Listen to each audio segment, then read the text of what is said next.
വേണ്ടി വന്നാൽ ആക്രമണം നടത്തും, വേണ്ടി വന്നാൽ അമേരിക്ക ഇറാനെ ആക്രമിക്കും എന്ന് കഴിഞ്ഞ ദിവസം ട്രംപ് പറഞ്ഞു. ഉരുള കുപ്പേരി പോലെ ഇറാന്റെ ആധ്യാത്മിക നേതാവ് അയത്തുള്ള അലി ഖൊമേനിയുടെ ഭാഗത്തുനിന്ന് പ്രസ്താവന വന്നു. ചുമ്മാ വരട്ടാൻ നോക്കണ്ട, ഞങ്ങൾ തിരിച്ചടിക്കും. അമേരിക്കൻ വാണിജ്യ താല്പര്യങ്ങൾ, അമേരിക്കൻ സാമ്പത്തിക താല്പര്യങ്ങൾ, അമേരിക്കയുടെ സൈനിക താല്പര്യങ്ങൾ, ഇത് മൂന്നും മധ്യ പൗരസ്ത്യ പ്രദേശത്തുണ്ട്.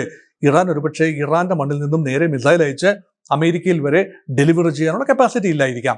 ഇറാന്റെ ആണവ മുങ്ങിക്കപ്പലുകളും ഒന്നും തന്നെ അമേരിക്കൻ തീരം വരെ എത്തില്ലായിരിക്കാം.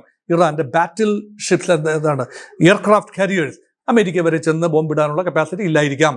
പക്ഷേ അമേരിക്കയ്ക്ക് 2 കടലിടുക്കുകൾ വഴി, ഒമാൻ കടലിടുക്ക് വഴി പേർഷ്യൻ ഗൾഫിലേക്കും അതുപോലെ ബാബൽ മന്ദേബ് കടലിടുക്കിലൂടെ, അതായത് ഈ യമന്റെ തെക്കുഭാഗത്തുള്ള ആ ഒരു ഗൾഫ് ഓഫ് എയ്ഡൻ വഴി ചെങ്കടലിലേക്കും അതുവഴി സുവേസിലേക്കും പ്രവേശിക്കുന്ന എല്ലാ കപ്പലുകളെയും ഇറാൻ ടാർഗറ്റ് ചെയ്യുകയാണെങ്കിൽ ലോക വ്യാപാരം പപ്പടം പോലെ പൊടിയും.